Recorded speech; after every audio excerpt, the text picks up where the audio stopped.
Liberty Tamil நேயர்களுக்கு வணக்கம். இன்றைய நேர்காணலில் நாம் சந்திக்க இருப்பவர் திராவிட இயக்க சிந்தனையாளர் தோழர் திரு வல்லம் பஷீர் அவர்கள். வணக்கம் தோழர். வணக்கம்.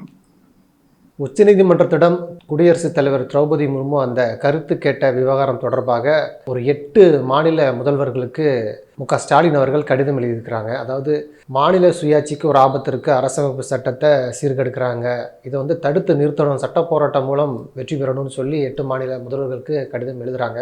இந்த விவகாரத்தை எப்படி பாக்குறீங்க நீங்க? மாநில சுயாட்சியின் பக்கம் நின்று சட்டத்தின்படி ஒரு தீர்ப்பை பெற்று வந்தார் முதலமைச்சர்.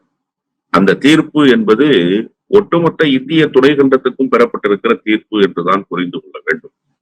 காஷ்மீர் முதல் கன்னியாகுமரி வரை எல்லா மாநிலங்களினுடைய முதலமைச்சர்களும் இனி என்ன செய்ய வேண்டும் ஆளுநர் விவகாரத்தில் என்பதை, ஆளுநரை எப்படி அணுக வேண்டும் என்பதை அந்த தீர்ப்பு அறிவுறுத்தி இருந்தது. அதாவது சட்டத்தின் பார்வையில் சொல்ல வேண்டும் என்று சொன்னால், ஆளுநருக்கு தரப்பட்டிருக்கிற அந்த அதிகாரங்களில் ஒரு வெளிச்சமின்மை என்பது இருந்தது என்றுதான் சொல்ல வேண்டும். அந்த என்ன வெளிச்சமின்மை என்று கேட்டால், ஆளுநருக்கு வரையறுக்கப்பட்டிருக்கிற அதிகாரம் எத்தகைய வலிமை மிக்க அதிகாரமாக இருக்கிறது, அது எந்த அளவுக்கு சாத்தியப்படுகிறது என்பதை இதுவரை எந்த தீர்ப்பும் எதிலும் உணர்த்திடவும் இல்லை. அதே நேரத்தில் எந்த மாநில முதலமைச்சர்களும் இதுவரை இவ்வளவு உறுதிப்பாட்டோடு நின்று ஆளுநர்களுடைய அதிகாரத்தை வரையறுக்க வேண்டும் என்று சொன்னதும் இல்லை. பல முயற்சிகள் மேற்கொள்ளப்பட்ட மாநில சுயாட்சி விவகாரத்தில், இதே ஆளுநர் விவகாரத்தில் எஸ்.ஆர். பொம்மையினுடைய வழக்கில் கூட அப்படி ஒரு தீர்ப்பு கிடைக்கப்பெறவில்லை. நம்பூதிரிபாட் முயன்றார், கிடைக்கவில்லை.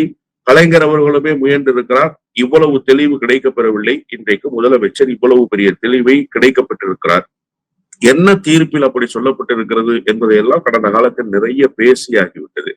இப்போது ஏன் இவ்வளவு பதட்டமான ஒரு சூழலை உருவாக்குகிறார்கள் இந்த தீர்ப்புல? சட்டம் தானே சொல்லியிருக்கு, சட்டத்துக்கு புறம்பாக ஒன்னும் சொல்லிவிடவில்லையே. நீங்க பல வழக்குகளினுடைய தீர்ப்புகளை எடுத்து பார்த்தீங்க அப்படின்னு சொன்னா, நீதிபதிகள் தங்களுடைய கருத்துக்களை தீர்ப்பாகவே சொல்லுவாங்க. நம்ம நிறைய அதை பார்த்திருக்கிறோம். கூட்டு மனசாட்சியை காயப்படுத்தி விடக்கூடாது, இப்படி எல்லாம் தீர்ப்புல சொல்லியிருக்கிறாங்க. நீங்க அப்ப சட்டத்தின்படி தீர்ப்பு சொல்வீங்களா, கூட்டு மனசாட்சியின்படி தீர்ப்பு சொல்றீங்களாங்கிற கேள்வியெல்லாம் சட்டத்தின் பக்கம் நின்று பல்வேறு சட்ட நிபுணர்கள் கேள்வியாக எழுப்பி இருக்கிறார்கள். ஆனால் இந்த விவகாரத்துல 100 விழுக்காடு சட்டத்தின்படி நின்று ஒரு தீர்ப்பை தந்திருக்கிறார்கள். ஆளுநருக்கு இவ்வளவுதான் சார் அதிகாரம் இருக்கு. அந்த ஆளுநர் எத்தகைய செயல்களை செய்ய வேண்டும் என்று சொன்னால், ஒரு மாநிலத்தினுடைய சுப்ரீமோ யார் என்று கேட்டால் சட்டப்பேரவை தான் இந்த மாநிலத்தினுடைய சுப்ரீமோ. இது எல்லா மாநிலங்களுக்கும் பொருந்தும், ஏன் யூனியன் பிரதேசங்களுக்கும் பொருந்துகிற வகையில் தான் இந்த தீர்ப்பு அமைய பெற்றது. அப்ப நீங்க சட்டப்பேரவையில் நிறைவேற்றி தருகிற தீர்மானங்கள், சட்டப்பேரவையின் மூலமாக தரப்படுகிற உங்களுக்கு அனுப்பப்படுகிற மசோதாக்கள், இவற்றையெல்லாம் நீங்கள் இவ்வளவு கால இடைவெளியில் நிறைவேற்றி தர வேண்டும். இதுதான் உங்களுக்கு கொடுக்கப்பட்டிருக்கிற காலக்கெடு என்று அந்த காலக்கெடு, இந்த as soon as possible என்கின்ற வார்த்தைக்கு ஒரு வடிவம் தந்து இந்த தீர்ப்பு தரப்பட்டிருக்கிறது. நான் என்ன கேட்கிறேன்னா, ஏன் ஜெகதீப் தன்கர் இவ்வளவு பதட்டப்படுறாரு இந்த தீர்ப்பை பார்த்து? திரௌபதி முர்மு அம்மையார் ஏன் இவ்வளவு நெருக்கடிக்கு ஆளாகி 14 கேள்விகளை கேட்கிறார்? என்ன அவசியம் இருக்கு?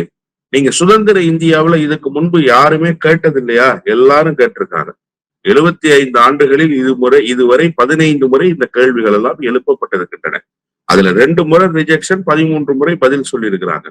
இப்ப இது கூட ரிஜெக்ஷனுக்கு வந்துரும்னு தான் நான் புரிஞ்சுக்கிறேன். இந்த கேள்வி கூட ரிஜெக்ஷனுக்கு வந்துரும் அப்படின்னு தான் நான் புரிஞ்சுக்கிறேன். ஏன்னா இந்த கேள்வியை திரௌபதி முர்மு அம்மையார் சட்டத்தின் மீது கேட்டிருந்தால் பிரச்சனை இல்லை. நீங்க சந்தேகத்தை சட்டத்தின் மீது எழுப்பலாம், தீர்ப்பின் மீது எழுப்ப முடியாது. ஏன்னா தீர்ப்பு சந்தேகக்குள்ளத்தக்கதாக இருக்கக்கூடாது.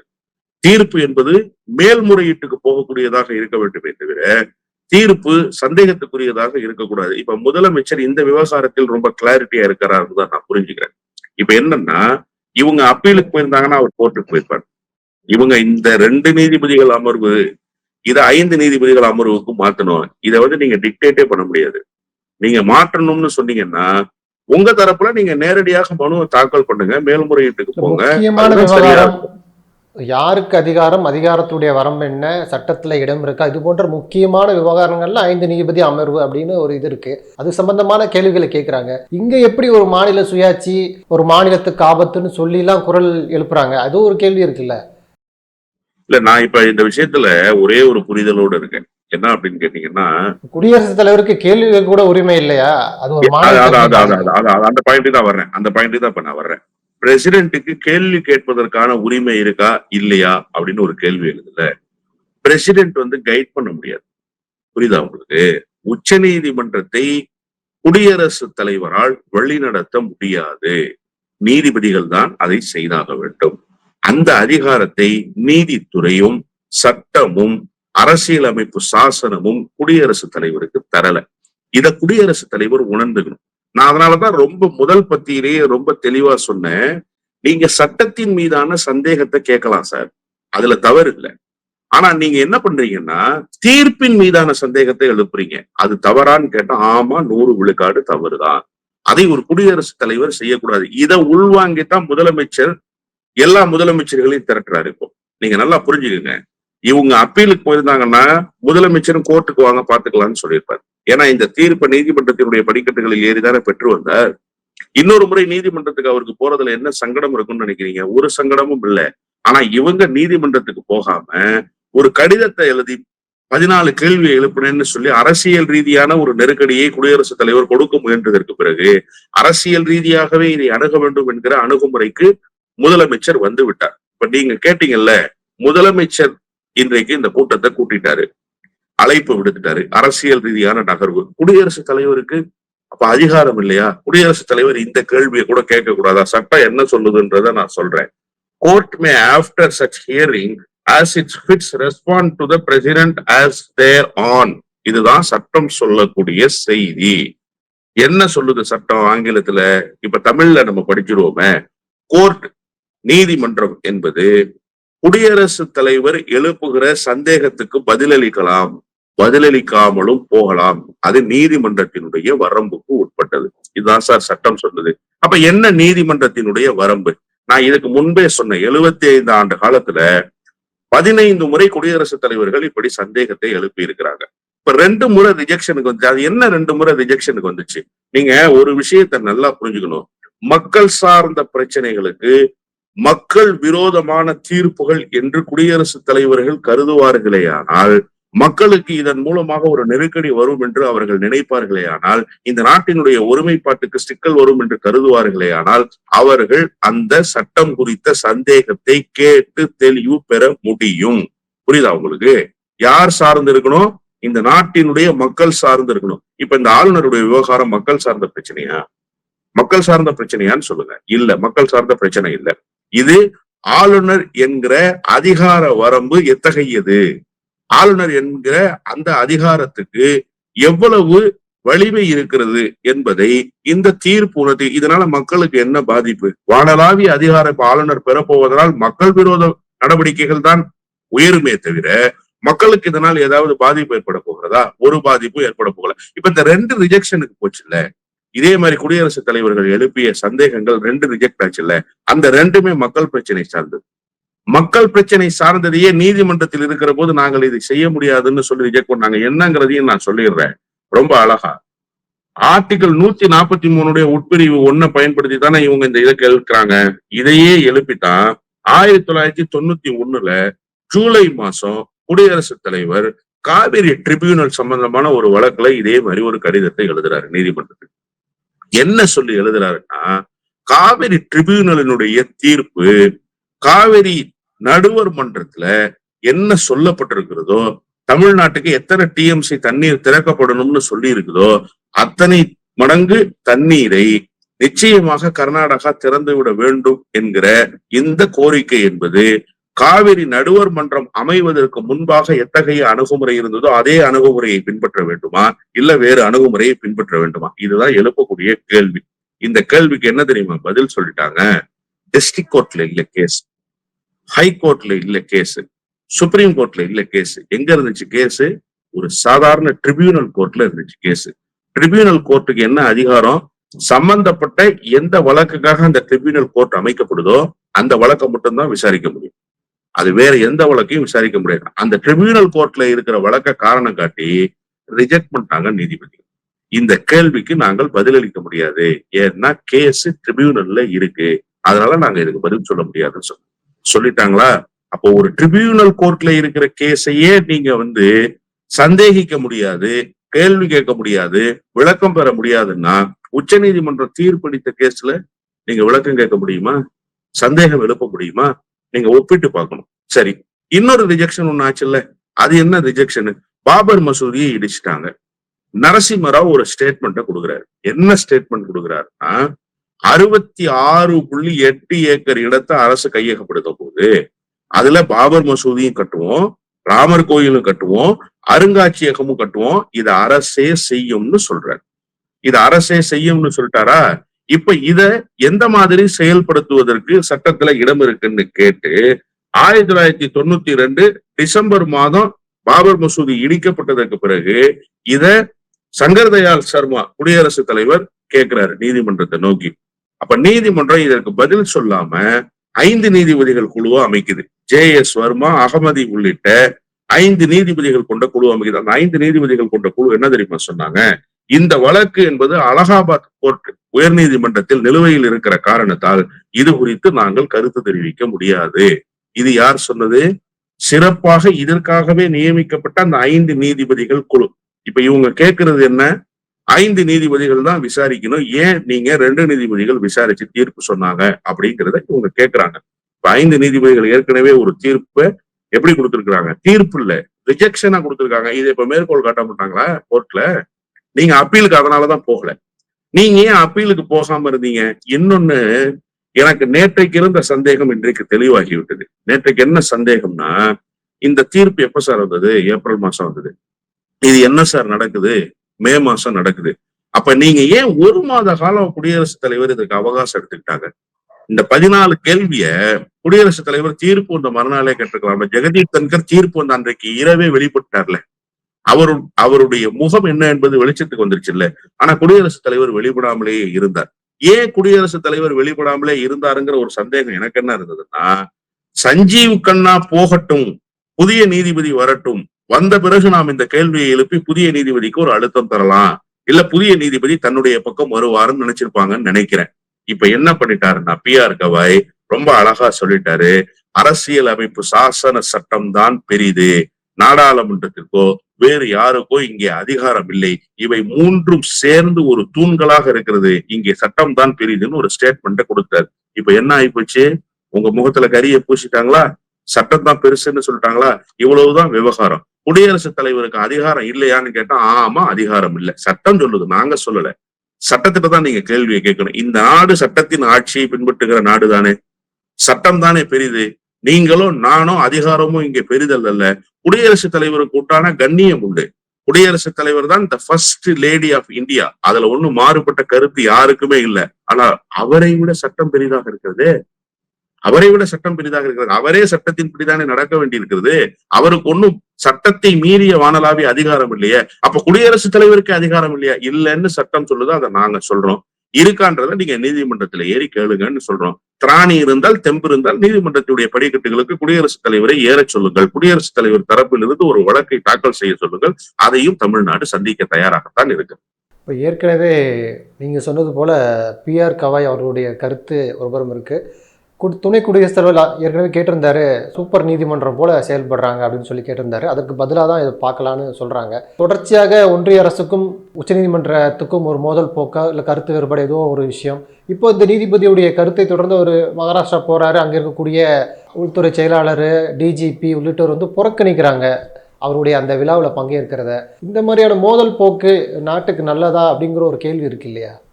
இல்ல, அதாவது நீதிபதிகளினுடைய விழாக்கள், நீதிபதிகளினுடைய நிகழ்வுகள், இதில் வந்து புறக்கணிப்பதற்கு மாநில அமைச்சர்கள், முதலமைச்சர்கள் இவர்களுக்கு முழு அதிகாரம் உண்டு.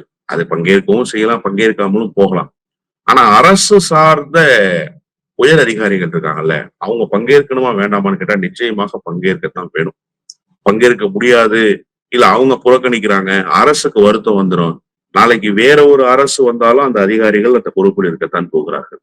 என்ன ஒண்ணு, உள்துறை செயலாளரா இருக்கிறவரு தலைமைச் செயலாளரா மாறிடுவாரு, தலைமைச் செயலாளரா இருக்கிறவரு திடீர்னு சுகாதாரத்துறைக்கு செயலாளரா மாறிடுவாரு. இப்படி பணி நியமன பொறுப்புகள் வேண்டுமானால் மாறலாமே தவிர அதிகாரிகள் மாறப்போவதில்லை. ஐஏஎஸ் அதிகாரி அப்படியே தானே சார் இருக்க போறாங்க, அட்மினிஸ்ட்ரேட்டிவ் சர்வீஸ் பண்ணவங்க. அப்ப அவங்க அரசு ஒரு நிலைப்பாடு எடுக்குது, அரசியல் ரீதியான ஒரு நிலைப்பாடு எடுக்குது அப்படின்னு சொன்னா அந்த நிலைப்பாட்டுக்கு ஒத்து போக வேண்டிய அவசியம் இல்லை. இது ஒரு தவறான அணுகுமுறை. இதை செய்திருக்க கூடாது. ஆனால் அவர்கள் செய்திருக்கிறார்கள். அப்ப நீங்க என்ன புரிஞ்சுக்கணும்னு சொன்னா, பியூரோக்ரசி ஒரு அரசுக்கு எந்த அளவுக்கு வளைந்து கொடுக்குதோ அது அந்த மாநிலத்தை அரசியல் ரீதியாக இன்னும் மோசமான நிலைக்கு கொண்டு செல்லும்.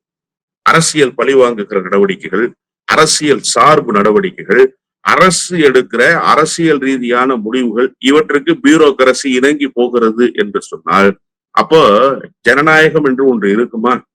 எங்கே என்று கேட்க வேண்டிய நிலைமை வந்துவிடும். அப்படி ஒரு மராட்டியத்தில் அப்படி ஒரு நிலை வந்து விட்டதாகத்தான் நான் உணர்கிறேன். இது ஒரு தவறான முன்னுதாரணம். இத்தகைய முன்னுதாரணத்தை மராட்டிய மாநிலத்தில் இருந்து நிகழ்த்தி இருக்க கூடாது. அது ஒரு பெரிய தவறான போக்காக அமைந்திருக்கு. நம்ம மராட்டிய மாநில அரசியலை தொடர்ச்சியாக கவனிச்சுட்டு தான் பாக்குறோம். என்னென்ன மாதிரியான முறைகேடுகள், எப்படிப்பட்ட அதிகார சீர்கேடுகள் எல்லாம் நடந்திருக்கு அப்படிங்கிறத யாரும் மறுப்பதற்கே இல்லை. அதில் இன்னொரு கூடுதலான அதிகார சீர்கேடு இப்போது இந்த விவகாரத்தில் நடந்திருக்கிறது. இதில் தலைமைச் செயலாளர் உட்பட, உள்துறை செயலாளர் உட்பட அவ்வளவு பேரும் இந்த விவகாரத்தில் தவறு செய்திருக்கிறார்கள். இந்த பியூரோக்ரசியினுடைய தவறு இருக்குல்ல, இது ஒரு மாபெரும் பிழை என்றுதான் நான் புரிந்து கொள்கிறேன். ஏற்கனவே சமீப காலமாக உச்சநீதிமன்ற தீர்ப்புகள், குறிப்பாக இந்த ஆளுநர் விவகாரம், வக்பு விவகாரம் ஒன்றிய அரசுக்கு ஒரு சரியான அடி அப்படிங்கிறாங்க. இப்போ இந்த புதிய நீதிபதியுடைய கருத்தும் ஒன்றிய அரசுக்கு எதிரான நிலையில இருப்பதாகவே காட்டுகிறது. இதுல எந்த மாதிரியான சிக்கல்கள் இந்த விஷயத்துல சந்திப்பாங்கன்னு பாக்குறீங்க? அதாவது நீதிபதிகளை பொதுவாக வளைத்துக் கொள்வது என்பது பாரதிய ஜனதா கட்சியினுடைய ஒரு நகர்வுகளில் ஒன்று. சமீபத்துல கூட பார்ஸ் அண்ட் லாஸ் என்று சொல்கிற ஒரு பத்திரிகை நீண்ட நெடிய ஒரு ஆர்டிக்கலை எழுதியிருக்கிறாங்க. அதுல எந்தெந்த நீதிபதிகள் எல்லாம் பாரதிய ஜனதா கட்சிக்கு ஆதரவாக சாதகமாக தீர்ப்புகளை பல்வேறு வழக்குகளில் தந்தார்கள், அவர்களுக்கெல்லாம் பின்னாளில் எப்படிப்பட்ட அதிகார உயர்வுகள் தரப்பட்டன என்கிற ஒரு விரிவான கட்டுரையை வெளியிட்டிருக்கிறார்கள். அந்த கட்டுரையில பல நீதிபதிகளுடைய பேரு, அந்த நீதிபதிகள் தந்த தீர்ப்புகளை எல்லாம் கோடிட்டு காட்டுறாங்க. அப்போ நீங்க இவ்வளவு பாழ்படுத்துகிற வேலையை நீதித்துறையில செஞ்சீங்க. மக்களினுடைய கடைசி நம்பிக்கை என்பது நீதித்துறையாக தானே சார் இருந்துச்சு, நீதிமன்றத்தினுடைய படிக்கட்டுகளாகத்தானே இருந்துச்சு. நீங்க சாமானியர்களினுடைய நம்பிக்கையை எப்படி உயிர்ப்போடு வச்சுப்பீங்க? சட்டத்தை அவர்கள் நம்புகிறார்கள், சட்டத்தின்படிதான் எதையும் செய்ய வேண்டும் என்று கருதுகிறார்கள். ஒரு கொலை நடந்துட்டா இன்னொரு கொலை நடக்கணும்னு சாமானியர்கள் விரும்புவதில்லை. ஒரு தவறு சட்டத்துக்கு புறம்பாக நடந்துருச்சுன்னா அதை சட்டத்துக்கு புறம்பாகவே செய்ய வேண்டும்னு நினைக்கிறது இல்லை. வீட்டுல சின்ன பொருள் காணாப்பனா கூட போலீஸ் ஸ்டேஷன் வாசல்ல போய் நின்று கம்ப்ளைண்ட் கொடுக்கணும்ன்ற மனநிலை தான் இந்த நாட்டு மக்களிடத்துல வியாபித்திருக்கிற காட்சியை நம்ம பார்க்கிறோம். அப்ப சட்டத்தின் மீது மக்களுக்கு எந்த அளவுக்கு நம்பிக்கை இருக்கும்? அதை உயிர்ப்போடு வைத்துக் கொள்ள வேண்டிய பெரும் கடமையும் பொறுப்பும் நீதிபதிகளுக்கு தானே இருந்தது. ஆனா நீதிபதிகள் அண்மை காலமாக என்ன செஞ்சாங்கிறத நாம நெடிய வரலாற்றின் மூலமாக பார்த்து வந்துகிட்டே இருக்கோம். அதுல ஏதோ ஒரு சின்னஞ்சிறிய நம்பிக்கை ஒளிக்கீட்டு தெரிவதை போல, கண்ணு கட்டிய தூரம் வரை இருள் சூழ்ந்திருக்கு, ஆனா ஒரே ஒரு நம்பிக்கை ஒளிக்கீற்று அப்படியே படர்ந்திருக்குன்னு சொல்வதை போல இந்த மாதிரியான நீதிபதிகளினுடைய கருத்துக்கள், நீதிபதிகளுடைய செயல்பாடுகள் என்பது ஒரு நம்பிக்கையை தருது. அந்த அளவிலான நம்பிக்கையாகத்தான் இதை எடுத்துக்கொள்ள வேண்டும். பாஜகவுக்கு நெருக்கடி இருக்கான, நெருக்கடி இருக்கு, இல்லைன்னுலாம் சொல்லிட முடியாது. ஆனா இந்த நெருக்கடி தொடருமா? இந்த நீதிபதியினுடைய நிலைப்பாடு என்பது உறுதியானதாக இருக்குமா அப்படின்னு கேட்டா $1,000,000 கொஸ்டின். ஏன்னா அதிகாரம் கையில் இருக்கிறதுனால அந்த அதிகாரத்தை பயன்படுத்தி எத்தகைய மாற்றத்தை வேண்டுமானாலும் நிகழ்த்தி கொள்ள முடியும் என்கிற அதிகார மமதை அவர்களிடத்துல இருக்கு. இப்படித்தானே சார் இதற்கு முன்பு இருந்த சிஜே நாம பார்த்தோமே, எலக்ட்ரோல் பாண்ட் விவகாரத்துல பெரிய நெருக்கடிகளை எல்லாம் கொடுத்துட்டாருன்னு சொல்லி நாமே ஆராதித்து மகிழ்ந்து நிறைய நேர்காணல்கள் எல்லாம் பேசி அவருக்கு பெரிய பாராட்டு பத்திரங்கள் எல்லாம் வாசிச்சிட்டோம். ஒரு நொடி பொழுதில் எல்லாவற்றையும் சுக்குநூறு ஆக்கி விட்டு போனாரு. இன்றைக்கு என்ன நிலைமை? அந்த வழக்குல அதற்கு அடுத்த கட்டமாக என்ன நடந்ததுன்னு இந்த நாட்டு மக்களுக்கு தெரியலையே.